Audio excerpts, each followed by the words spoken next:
Bienvenue dans Pour de vrai, le podcast qui explore les faits réels avec une perspective féministe et engagée. Je m'appelle Clémentine et je pense que les histoires vraies sont souvent le reflet du monde qui nous entoure et peuvent nous aider à le comprendre et à l'appréhender.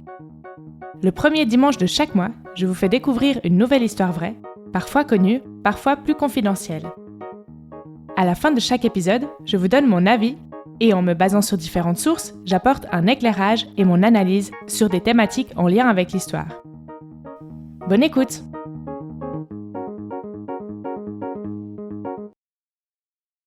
Avant de commencer, je vous informe que j'ai décidé d'ouvrir un compte Tipeee pour le podcast.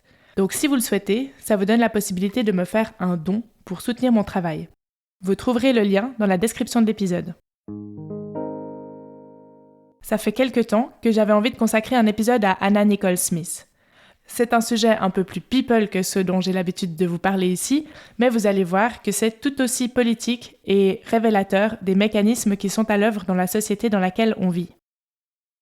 Je trouve que l'histoire d'Hannah Nicole Smith est tragique, elle me bouleverse autant qu'elle me fascine, et dans les récits qu'on en entend, on dirait souvent en fait qu'elle a tous les torts, qu'elle n'était qu'une femme vénale, et ça me questionne beaucoup. Surtout qu'à mon sens, elle a été entourée, on va le voir, de personnes, d'hommes principalement, qui se sont servis d'elle et qui ont tenté de faire de l'argent grâce à elle. Je vais donc vous raconter comment cette jeune femme, issue d'un milieu modeste, a pu devenir célèbre, comme son modèle Marilyn Monroe, monter si haut pour ensuite redescendre si bas et terminer sa triste vie par une mort prématurée à même pas 40 ans. Je vais revenir sur sa vie, mais je vais aussi passer un peu plus de temps sur l'analyse parce que j'aimerais vraiment mettre en perspective sa vie avec la figure de la bimbo et la manière dont elle est considérée dans la société. En effet, Hannah Nicole Smith représente bien ce cliché des femmes qui est à la fois valorisé dans certaines situations et rabaissé et méprisé dans d'autres. La première fois que j'ai entendu le nom d'Hannah Nicole Smith, il me semble que c'était dans la chanson Une seule fois du groupe de rap marseillais Funky Family.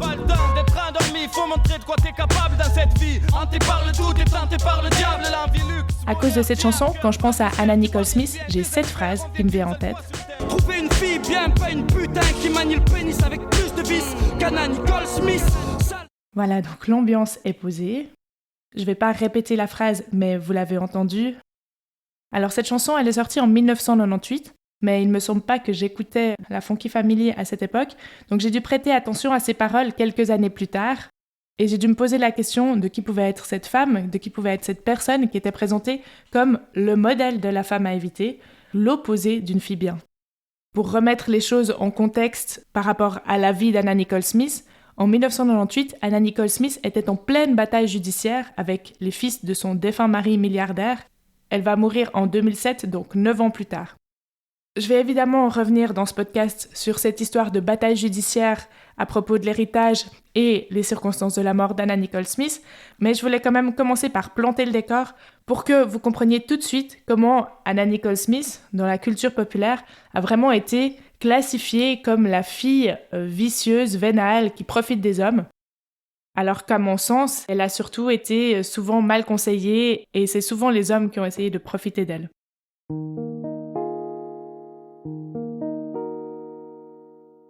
Mais commençons par le début.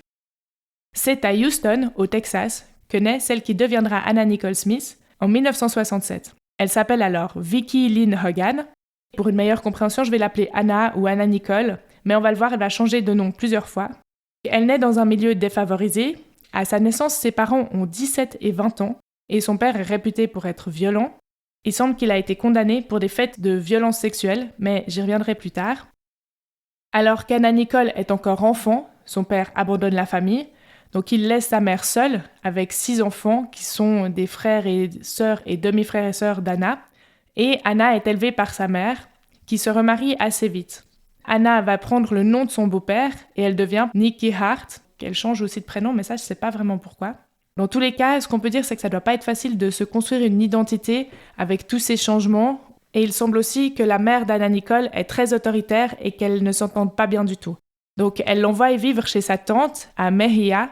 C'est une ville un peu perdue au milieu du Texas, où il n'y a vraiment pas grand-chose à faire. Et c'est vraiment un environnement très croyant. On est dans la Bible Belt, donc la partie vraiment de l'Amérique profonde, très religieuse. Anna Nicole vit avec sa tante et ses cousins dans des conditions difficiles. Elle raconte par exemple qu'un jour, elle aurait dû voler du papier toilette dans un restaurant parce qu'elle ne pouvait pas s'en acheter, ou bien que sa tante lui aurait donné des bons alimentaires pour s'acheter des bonbons en échange d'aide pour nettoyer la maison. Anna Nicole arrête l'école très tôt, à 14 ans, mais elle a un rêve qui durera toute sa vie. C'est d'être célèbre et de devenir un sex symbole, comme Marilyn Monroe, son idole. Plus tard, Anna va déclarer dans une interview qu'elle n'a pas eu d'enfance et qu'elle avait une relation troublée avec sa mère, comme Marilyn Monroe justement. En attendant de trouver le moyen de réaliser son rêve, elle travaille chez Jim's Crispy Fried Chicken, un restaurant de poulet frit. C'est là qu'elle rencontre Billy Wayne Smith, un des cuisiniers du restaurant, qui a 16 ans. À 17 ans, elle se marie avec lui et elle donne naissance quelques mois plus tard à un fils prénommé Daniel. Mais très vite, elle s'occupe de l'enfant toute seule parce que le couple divorce. Anna Nicole retourne avec son fils à Houston, chez sa mère, et elle enchaîne les petits boulots. En résumé, elle galère et les fins de mois sont difficiles. Elle décide donc de devenir serveuse dans une boîte de striptease pour gagner un peu plus d'argent, mais assez vite, on va lui faire comprendre dans cette boîte que si elle veut gagner plus, il faut qu'elle monte sur scène, qu'elle devienne stripteaseuse. Il faut savoir qu'au Texas, il y a plein de grosses compagnies pétrolières qui brassent beaucoup d'argent et il n'est pas rare que les hommes fêtent les gros contrats ou qu'ils aient des rendez-vous d'affaires dans les clubs. On est dans les années 80, l'argent coule à flot et ils sont souvent très généreux avec les danseuses. Donc Anna Nicole accepte de devenir stripteaseuse, mais d'après les témoignages, il semble qu'elle détestait se déshabiller en public, qu'elle était très pudique, qu'elle avait la boule au ventre à chaque fois qu'elle se rendait au travail, mais qu'elle le faisait quand même pour l'argent. Un jour, ou plus probablement un soir, alors qu'elle est à son travail au club de striptease, elle est abordée par un photographe qui lui dit qu'il travaille pour une agence de mannequins. Il lui promet de faire d'elle une star à condition qu'elle fasse ce qu'il lui conseillerait. On se rappelle que c'est son rêve de devenir une star, qu'elle est fan de Marilyn Monroe et qu'elle veut devenir célèbre comme elle. Donc elle est évidemment tout à fait prête à l'écouter. Sur les conseils du photographe, Anna Nicole va faire de la chirurgie esthétique, notamment se faire poser des implants mammaires pour obtenir des seins beaucoup plus volumineux. Elle va aussi prendre un peu de poids, se teindre les cheveux en blond platine et essayer d'accentuer sa ressemblance avec Marilyn Monroe en s'entraînant à retrousser la lèvre supérieure. Alors, je ne sais pas vraiment comment s'est terminée l'histoire avec le photographe, ni ce qu'il en a retiré, mais en tout cas, Anna Nicole a ensuite commencé à travailler dans un club de striptease plus haut de gamme à Houston. Avec sa nouvelle apparence, l'effet est instantané, les hommes lui donnent plus d'argent, donc elle gagne beaucoup mieux sa vie. Sa situation financière s'améliore, mais elle est encore loin d'être une star, elle travaille toujours comme stripteaseuse. Elle va continuer pendant quelques années, et en 1991, un soir, alors qu'elle danse, elle fait la rencontre d'un vieil homme de 86 ans, le milliardaire, mania du pétrole, John Howard Marshall. John Howard Marshall est en chaise roulante, je l'ai dit, il est vieux, et il a déjà été marié plusieurs fois, dont une fois avec une stripteaseuse qui est décédée au cours d'une opération de chirurgie esthétique. Après leur rencontre, John Howard vient souvent voir Anna Nicole, il paye pour des danses privées, et finalement il commence à se voir en dehors du club. Bref, lui et Anna entament une liaison, et Anna Nicole a l'impression d'aider cet homme seul, ils s'amusent bien ensemble. John Howard fait beaucoup de cadeaux très luxueux à Anna Nicole et lui offre assez d'argent pour lui permettre d'arrêter de travailler comme stripteaseuse. Il semble aussi qu'il lui propose plusieurs fois de l'épouser, mais à chaque fois, Anna Nicole refuse. D'abord, elle dit qu'elle ne veut pas être entretenue, et ensuite, il semble qu'en parallèle, elle a une autre relation avec une femme, Sandy, de qui elle est amoureuse. Elle entretient ces deux relations sans se cacher. Mais Marshall continue de la couvrir de cadeaux, il va jusqu'à lui offrir une maison et un ranch. Bon, il peut parce qu'en fait il est milliardaire, mais c'est quand même un peu bizarre, et puis je pense que ça aide pas à créer un équilibre dans une relation, mais bon, ça c'est mon avis. Quelques temps plus tard, Anna Nicole s'est séparée de Sandy, la femme avec qui elle sortait, et elle sort maintenant avec un homme, en plus de sa relation avec John Howard. Cet homme avec qui elle sort lui propose de faire des photos et de les envoyer à Playboy. Elle accepte parce qu'elle a toujours au fond d'elle cette volonté de devenir célèbre, et elle envoie donc 4 polaroïds d'elle nue à Playboy, et 3 jours plus tard, le magazine la recontacte pour la faire venir à Los Angeles. Ces photos ont beaucoup plu à Hugh Hefner, le patron de Playboy. Il voit en elle une ressemblance avec les sex symboles des années 50, donc elle est choisie comme playmate de Playboy et elle devient Miss Mai 1992. Donc elle fait la couverture du magazine et c'est vraiment rare qu'une inconnue fasse la couverture de Playboy. Ça montre vraiment que Hugh Hefner pressent quelque chose chez elle, un potentiel de playmate peut-être, je ne sais pas. Bien sûr, Anna Nicole Smith, en tout cas, elle est ravie, d'autant qu'en 1953, c'est Marilyn Monroe qui a fait la couverture du premier numéro du magazine Playboy. Après son apparition sur la couverture de Playboy, tout va très vite pour Anna Nicole Smith. Tout le monde s'intéresse à elle tout d'un coup et veut savoir qui elle est. Donc elle est comparée à Marilyn Monroe pour sa plastique et sa blondeur, et on peut imaginer bien sûr que ça lui fait plaisir. Elle est contactée par le directeur de la marque Guess, qui fait d'elle son égérie et lui conseille de changer de nom. Donc c'est à partir de là qu'elle se fera appeler Anna Nicole Smith. Elle fait des photos pour plusieurs publicités, notamment H&M. En 1993, elle devient Playmate de l'année. Donc c'est une énorme reconnaissance. Il faut imaginer que dans les années 90, le magazine Playboy, c'est une publication importante qui est lue, ou regardée en tout cas, par des millions de personnes. Anna Nicole Smith est partout et elle devient rapidement célèbre. Donc elle va être invitée dans des émissions de télé, elle fait la couverture d'autres magazines, plus généralistes que Playboy, on va dire. C'est la hit girl du moment à Hollywood. Elle représente une forme d'idéal féminin, glamour et voluptueuse. D'après un documentaire sur Anna Nicole Smith, sorti sur Netflix en 2021, c'est à peu près à ce moment-là qu'Anna Nicole retrouve son père biologique, qu'elle n'avait plus vu depuis son enfance. Je ne sais pas exactement comment il se retrouve, mais en tout cas, elle est devenue célèbre. Il accepte de la revoir et elle a très envie de renouer avec lui, qu'il soit fier d'elle, et elle semble avoir vraiment besoin d'une figure paternelle dans sa vie. Dans le documentaire, on voit qu'elle emmène son père ainsi que son frère à la soirée organisée pour elle au Playboy Mansion, donc en l'honneur du fait qu'elle est Playmate de l'année. Mais en fait, ça va se transformer en épisode traumatisant pour elle, parce qu'en effet, il aurait essayé de la violer. Pas forcément lors de cette soirée, mais en fait, dans le documentaire Netflix, le frère raconte que leur père a déjà été condamné pour agression sexuelle sur mineur parce qu'il aurait agressé sexuellement la sœur de la mère d'Anna, alors que celle-ci était encore mineure. Anna va donc rapidement couper les ponts avec son père, et c'est une grosse déception pour elle. Au cours de sa carrière, Anna Nicole va tout faire pour créer une forme de lien avec Marilyn Monroe, son idole. Elle se présente comme son héritière ou en quelque sorte sa fille spirituelle. Elle déclare d'ailleurs dans une interview qu'elle possède tous les films de Marilyn Monroe et que c'est son idole de tous les temps. C'est assez malin et au début ça fonctionne assez bien. Les médias voient vraiment en Anna Nicole la nouvelle Marilyn et sa gloire est ainsi en quelque sorte assurée. Donc nous sommes toujours en 1993. Anna Nicole est maintenant connue, elle est indépendante financièrement et elle accepte enfin d'épouser Marshall. Lui, il a bientôt 90 ans et elle a 26 ans. À ce moment-là, elle lui proposerait oralement de faire d'elle l'héritière d'une partie de son héritage.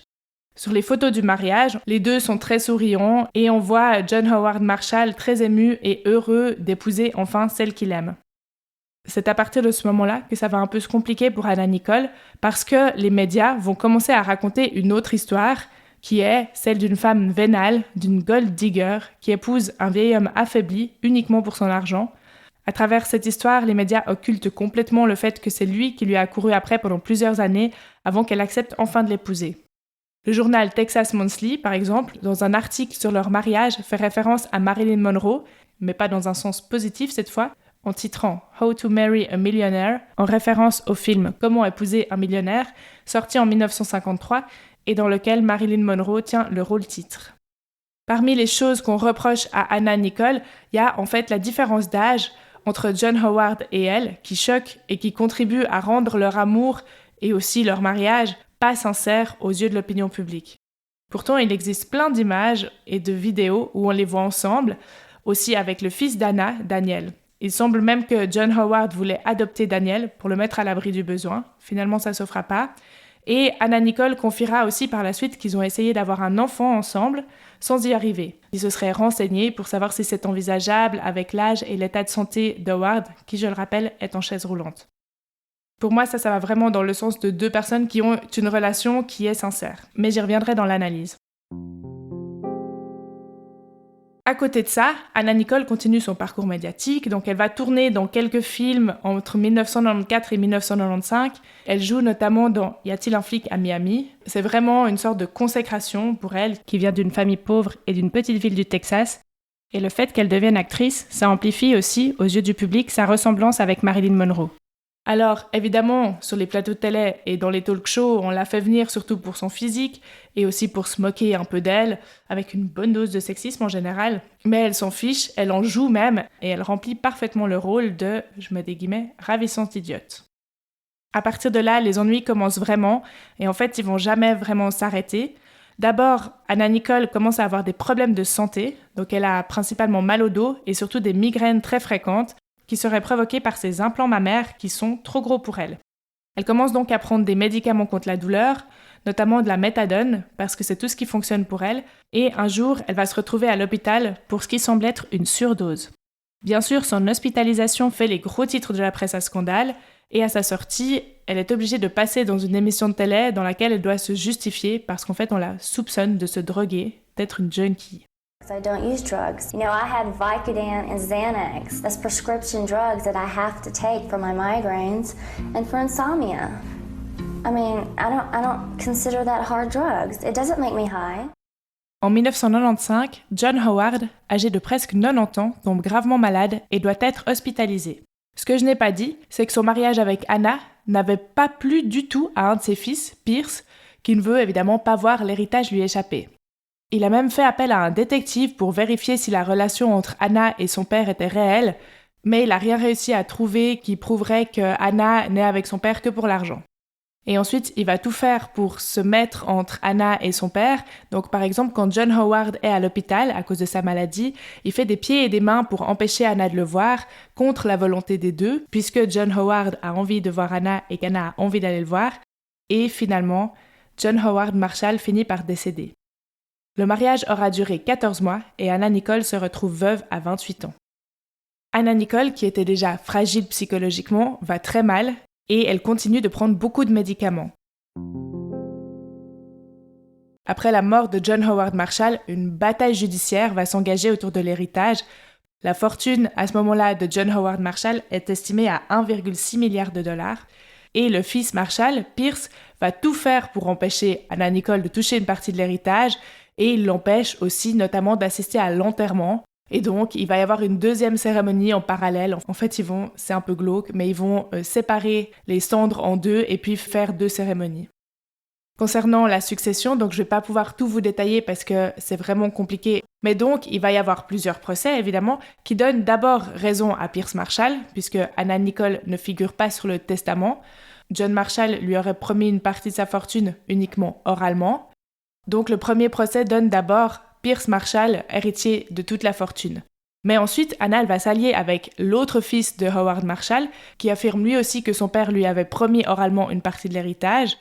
Et bon, je vous passe les détails, mais après plusieurs procédures et décisions de justice, parfois en sa faveur et parfois en sa défaveur, Anna finit, en 2002, par obtenir 88 millions de dollars de la succession de son mari. Mais finalement, un peu après, cette décision est annulée par la Cour d'appel de San Francisco. À l'issue d'un des procès qui donne Anna Nicole Smith perdante, c'est-à-dire qu'elle n'hérite de rien, l'avocat de Pierce Marshall déclare « Elle n'a pas perdu parce qu'elle était une gold digger, elle a perdu à cause de qui elle était. » Aux États-Unis, les procès sont publics et la presse ne se prive pas de les relayer, en insistant toujours sur la différence d'âge entre Anna Nicole et Howard et en la présentant comme l'ayant séduit et épousé uniquement pour son argent. Je précise que durant toute cette période, Anna est défendue par un avocat qu'elle connaissait déjà avant, notamment parce qu'il gérait ses contrats de mannequinat, et il s'appelle Howard Stern. Retenez bien son nom parce qu'on va reparler de lui plus tard. John Howard Marshall est mort en 1995. On est donc 7 ans plus tard, en 2002, et l'image d'Anna Nicole Smith comme gold digger, donc en français on pourrait dire chercheuse d'or ou croqueuse de diamants, lui colle à la peau. Et pour rappel, c'est dans ce laps de temps que sort la chanson de la Funky Family dont j'ai parlé au tout début. C'est une période vraiment difficile pour Anna, elle est épuisée, elle a pris du poids. On sait qu'elle a probablement développé un trouble alimentaire parce que ça fait depuis les photos pour Playboy qu'on lui demande de perdre du poids constamment. En plus, elle a toujours ses problèmes de douleur et donc elle prend beaucoup de médicaments et elle fait plusieurs overdoses médicamenteuses, notamment une avec des médicaments prescrits lorsqu'une de ses prothèses mammaires va se déchirer. Et bien sûr, ces overdoses qui mènent à des hospitalisations sont présentées dans la presse People comme des overdoses liées à la drogue. Anna Nicole se coltine donc une image de junkie en plus d'une image de gold digger. Mais maintenant, elle est devenue un personnage médiatique et elle aime le fait d'être célèbre. Et donc, en 2002, elle va essayer de rebondir comme elle peut en devenant la vedette d'une émission de télé-réalité. Elle est le personnage principal de son propre show, The Anna Nicole Show, qui raconte sa vie privée et personnelle. On est au début des années 2000 et c'est le grand boom des reality shows, de la télé-réalité. Et donc, dans The Anna Nicole Show, on voit Anna Nicole dans son quotidien avec ses proches. Elle se présente comme en couple avec son avocat, Howard Stern, dont j'ai parlé avant. Au début, l'émission, c'est un succès d'audience. Mais ça va pas durer et rapidement, elle est très critiquée. Donc on parle de white trash dans la manière dont elle se présente. Et puis, encore une fois, elle a pris du poids, donc on se moque un peu d'elle, etc. Bref, un bon gros mélange de grossophobie, de classisme et de sexisme. Pour essayer de faire remonter les audiences, Anna perd 35 kilos très rapidement, en profitant au passage pour faire la promotion d'une pilule amaigrissante, Trimspa. Elle va faire des publicités pour ses gélules coupe-faim et les ventes vont s'envoler puisqu'elle revient avec un corps mince dont elle se vante lors de ses apparitions en arborant fièrement un collier estampillé Trimspa. À cette période aussi, dans ce qui semble être une volonté de faire du buzz, et selon certaines sources sous l'influence de son avocat et amant Howard Stern, elle enchaîne les scandales. Par exemple, elle arrive visiblement défoncée aux American Music Awards, où elle doit présenter Kanye West, et sur le plateau d'une autre émission, elle va descendre sa robe pour montrer ses seins sur lesquels on voit des logos MTV. Malgré ou à cause de tous ces scandales, les audiences de sa télé-réalité continuent de baisser et l'émission est finalement supprimée après 2 saisons. Quelque temps après, Anna découvre qu'elle est enceinte. Comme elle sort avec Howard Stern, mais qu'elle a eu quelques autres relations en parallèle, on ne sait pas exactement qui elle perd, et elle décide de partir aux Bahamas pour vivre sa grossesse plus sereinement. Parce qu'en plus, aux États-Unis, elle est sans cesse poursuivie par les paparazzis. Et bien sûr, elle est toujours accro aux médicaments contre la douleur, les fameuses opioïdes dont on parle beaucoup en ce moment. Alors qu'elle est aux Bahamas, Howard la rejoint et il essaye de la convaincre qu'il est le père du bébé qu'elle attend. Le 7 septembre 2006, dans une maternité des Bahamas, Anna Nicole donne naissance à une fille, Danieline. Howard Stern, présent lors de l'accouchement par césarienne, filme le tout et envoie, ou plus probablement vend, la vidéo aux médias. Les images de l'accouchement d'Anna Nicole sont diffusées sur les chaînes de télé et Daniel, le fils d'Anna Nicole, qu'elle avait eu lorsqu'elle avait 17 ans et donc il a maintenant 20 ans, voit ces images et il trouve ça un peu bizarre. Il prend un avion et ils se rend aux Bahamas aux côtés de sa mère et du bébé. Howard va prendre des photos des retrouvailles et de la rencontre de Daniel avec sa demi-sœur Danieline. Et ce soir-là, alors qu'il dort dans la chambre de sa mère à l'hôpital, Daniel est retrouvé mort le matin du 10 septembre 2006, 3 jours après la naissance de sa demi-sœur dans la même pièce. Les causes de la mort ne sont pas claires du tout. Un jeune homme de 20 ans qui meurt comme ça, c'est vraiment bizarre. Et l'autopsie conclut à une surdose de médicaments. Ce serait en fait un mélange de méthadone, le médicament que prend Anna Nicole pour ses douleurs, et d'antidépresseurs, mais sans qu'on sache vraiment comment c'est arrivé, si c'est une erreur, s'il a mélangé ses propres médicaments avec ceux de sa mère. On envisage aussi un meurtre, et à un moment donné, Howard Stern va même être soupçonné, mais au final, la mort de Daniel est considérée comme une mort accidentelle. En tous les cas, Howard Stern va prendre des photos d'Anna Nicole auprès de son fils mort et bizarrement, elles vont leaker dans la presse.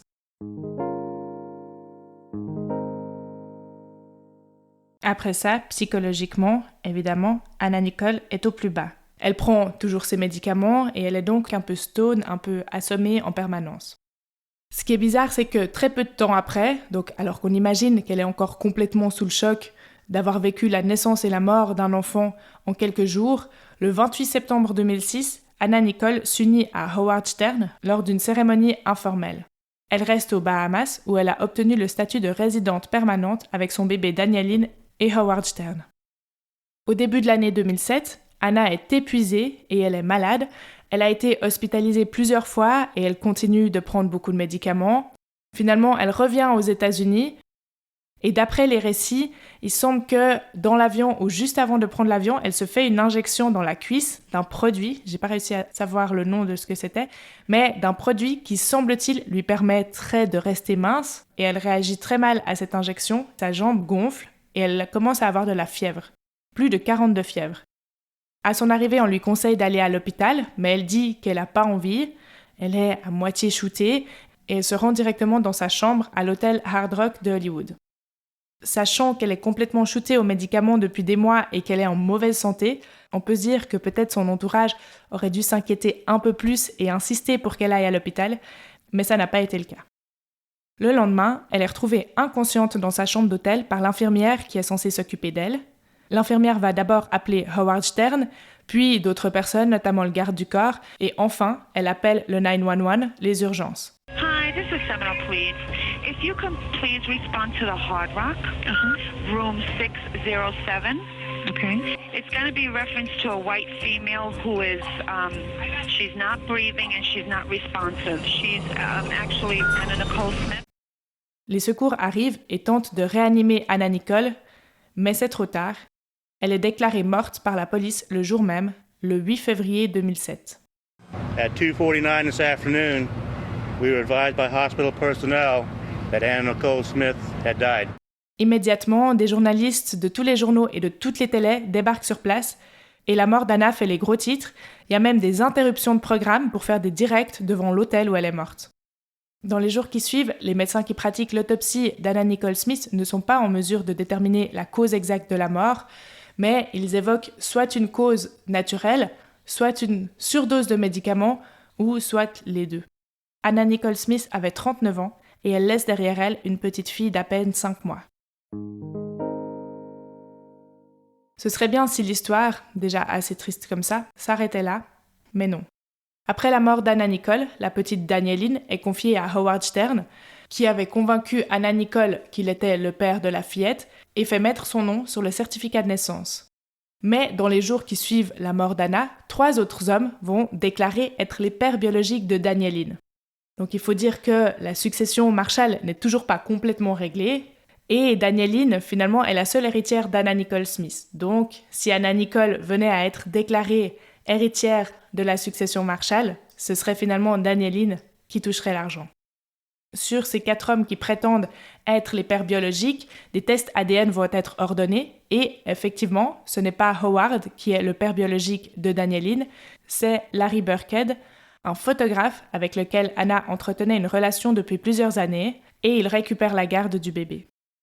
En plus de cette histoire de paternité, dans les jours qui suivent la mort d'Anna Nicole Smith, c'est chaque jour le grand déballage, les scandales se succèdent et chacun y va un peu de son histoire. Le 11 février 2007, par exemple, soit 4 jours après la mort d'Anna, un nouveau scandale éclate. Des photographies sont publiées dans les journaux qui montrent Anna au lit avec le ministre de l'Immigration des Bahamas, Shane Gibson, qui lui aurait accordé sa résidence permanente. Donc il va devoir démissionner. Ensuite, il va y avoir la mère d'Anna, avec laquelle elle est brouillée depuis des années, qui accuse Stern d'être un meurtrier, d'avoir tué Daniel, d'avoir provoqué la mort de sa fille. Bref, les scandales se succèdent et tout semble bon à prendre, puisque tout ce qui touche à Anna Nicole Smith fait de l'audience et fait vendre du papier.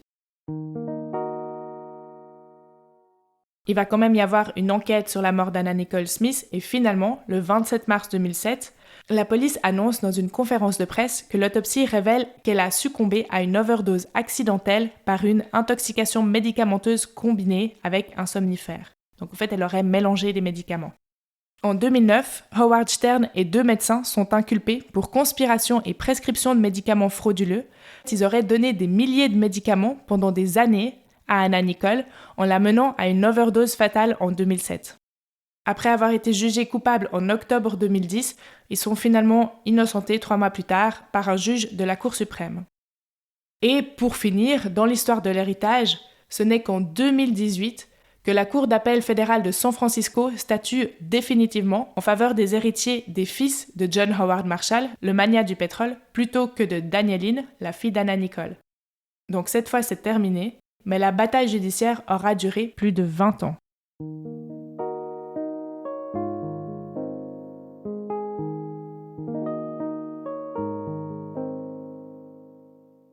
Voilà, c'est tout pour l'histoire d'Anna Nicole Smith. Enfin, c'est tout. C'est déjà pas mal, je trouve. Et on va maintenant passer à la partie analyse. Je l'ai dit au début, cette analyse va être assez longue parce que j'ai beaucoup de choses à dire sur cette histoire et qu'il y a beaucoup de sujets à aborder.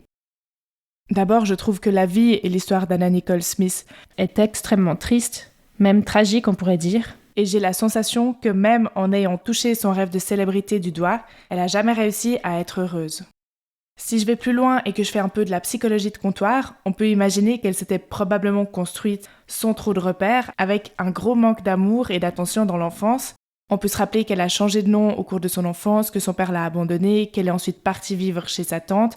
Donc elle était fragile psychologiquement et finalement, les personnes de son entourage, souvent plutôt mal intentionnées, en ont profité.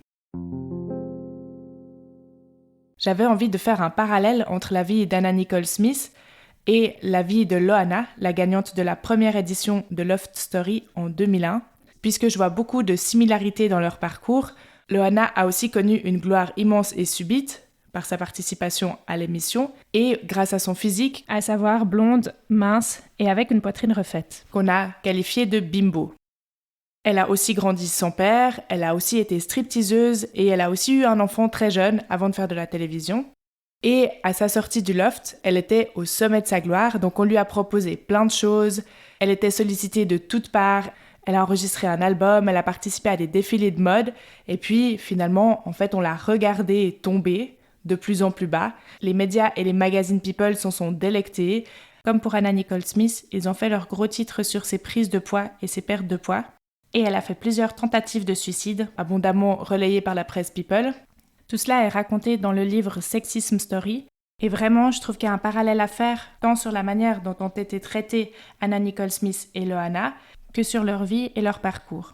Les deux viennent de milieux populaires et elles sont tombées dans la dépendance à des médicaments ou des produits à cause de la dureté d'un milieu, le show business, qui peut faire de vous une star un jour et un objet de toutes les moqueries le lendemain. Par chance, au vu de sa dépendance aux médicaments et aux drogues, Loana est toujours en vie, mais jusqu'à quand ?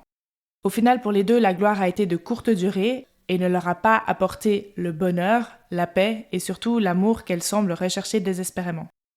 Mais surtout, j'ai l'impression qu'une fois qu'elles sont devenues célèbres, autant l'une que l'autre, c'est comme si elles ne s'appartenaient plus. Elles appartiennent à leur public, à ceux qui les regardent, et elles sont sommées de leur rendre des comptes. C'est le cas par exemple quand Anna Nicole doit se justifier de son overdose à la télévision. Vous avez déjà vu un homme à qui on demande ça, vous ? Pour revenir à Anna Nicole Smith spécifiquement, je voulais aussi relever qu'elle a été énormément victime de ce que la presse à scandale a dit d'elle. Les journaux People, ils ont vraiment contribué à lui créer cette image de femme vénale qui a épousé un vieux milliardaire pour son argent et donc à faire d'elle une femme diabolique, une femme qui a du vice, pour reprendre les paroles du morceau de la Funky Family dont j'ai parlé au début.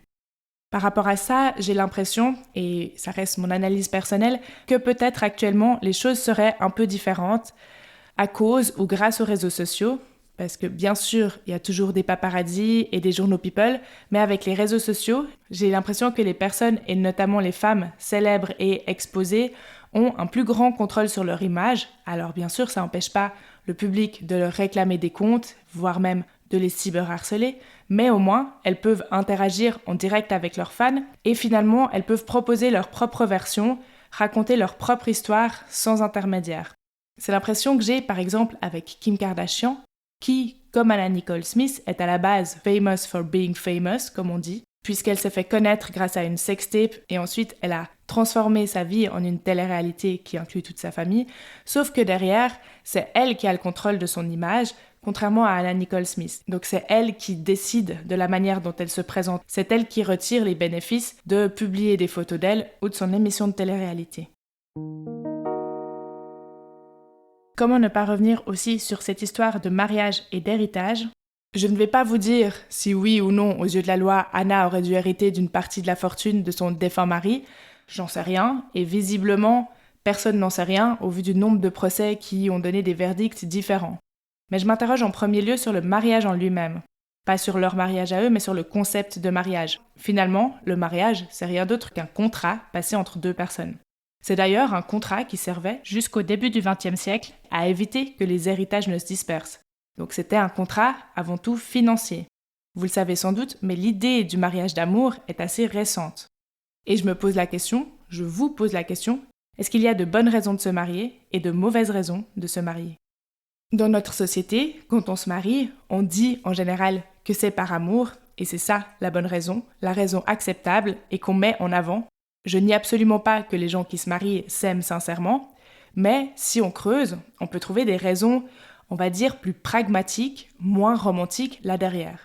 On pourrait dire par exemple le fait que c'est ce qu'on attend de nous dans notre société qui fait qu'on se marie, ou bien par exemple on choisit la personne qu'on épouse parce qu'elle a une bonne situation, parce qu'elle fera un bon parent, parce qu'il ou elle est beau ou belle, etc. Ce sont évidemment des exemples parmi d'autres qui n'empêchent pas l'amour, mais ça montre qu'au-delà de l'amour, les raisons de se marier peuvent être multiples, sans pour autant que ce soit de mauvaises raisons, ou que le mariage ne soit pas, entre guillemets, valide. Et dans le cas précis qui nous occupe dans cet épisode, John Howard veut finir ses jours, visiblement, avec une femme jeune et belle. Je rappelle qu'il a déjà été marié avec une stripteaseuse qui est décédée à cause d'une opération de chirurgie esthétique. Donc c'est peut-être le hasard, mais a priori, il cherche quand même quelque chose d'assez spécifique chez sa partenaire. Et puis peut-être que pour Anna Nicole, qui a grandi dans un environnement défavorisé, c'est important d'avoir un mari riche. Dès lors, se marier pour l'argent, si les deux personnes qui se marient sont consentantes, je vois pas le problème.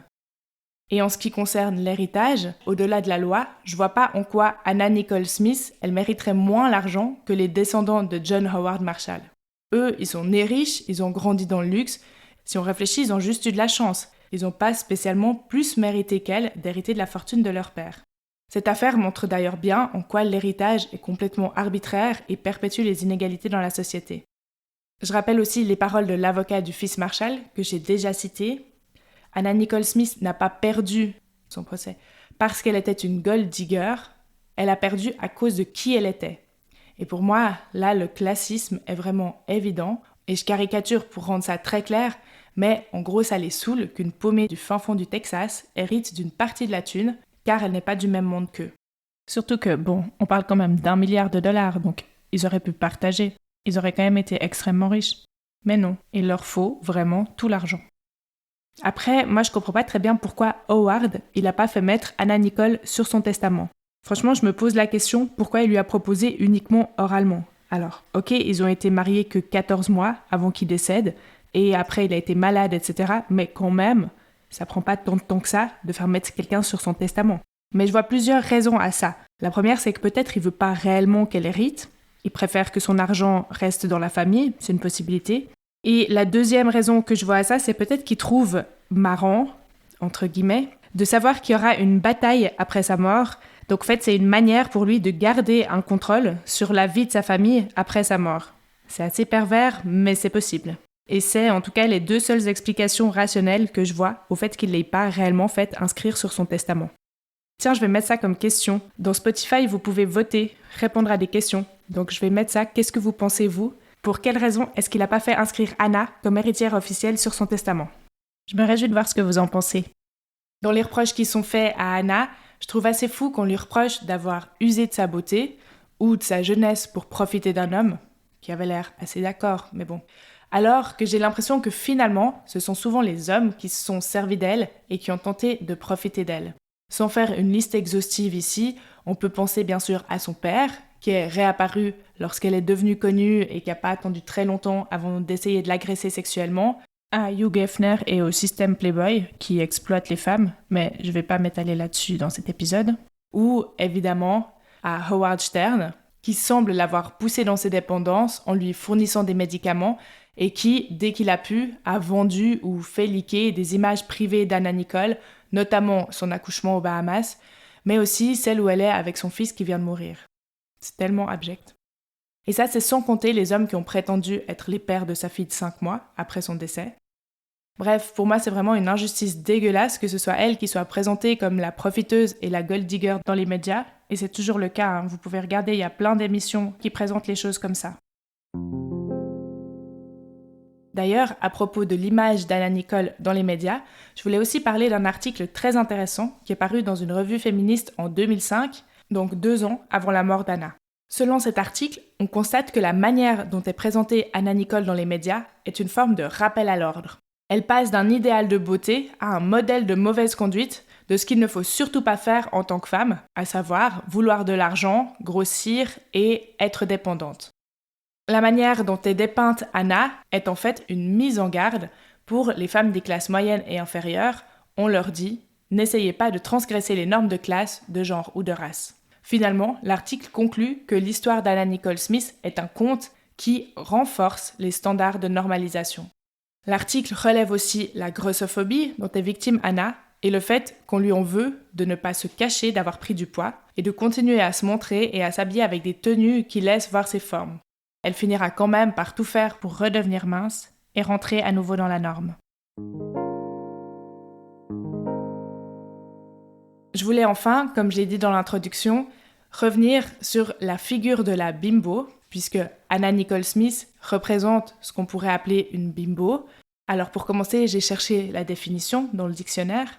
Selon Le Robert, une bimbo est une jeune femme à la féminité provocante et stéréotypée. Bon, déjà, à mon sens, c'est une définition assez vague, parce que ça veut dire quoi, provocante et stéréotypée? Ça dépendra vraiment des personnes. Et on comprend en tout cas qu'elle en fait un peu trop. Et je sais pas vous, mais moi, en lisant ça, j'ai l'impression qu'ils se sont retenus d'écrire « jeune femme vulgaire ». Et selon moi, ça s'oppose au modèle de la féminité bourgeoise qui serait plus discrète et donc moins provocante. Le terme bimbo renvoie évidemment à une vision sexiste et classiste de la féminité. Le fait que le terme bimbo soit péjoratif, c'est rien d'autre qu'une injonction finalement aux femmes de ne pas prendre trop de place. Et c'est drôle parce qu'à l'origine, bimbo, c'est un mot italien qui désigne un petit garçon un peu bébête. Mais c'est à partir du début du XXe siècle que ce mot est entré dans le langage courant pour désigner une femme superficielle, voluptueuse, sexy et souvent accessoirement blonde et idiote. Il y a quand même un paradoxe dans la bimbo puisqu'elle dérange parce qu'elle ne correspond pas à ce que la société attend d'une femme bien, entre guillemets, mais à la fois elle est valorisée dans certaines situations puisqu'elle attire le désir des hommes. C'est d'ailleurs le fonds de commerce de Playboy par exemple. Pour conclure sur une note un peu plus positive, je relève quand même que depuis quelques années, l'esthétique bimbo est réhabilitée avec fierté par des femmes qui s'en emparent pour s'affirmer et qui reprennent le pouvoir sur leur image.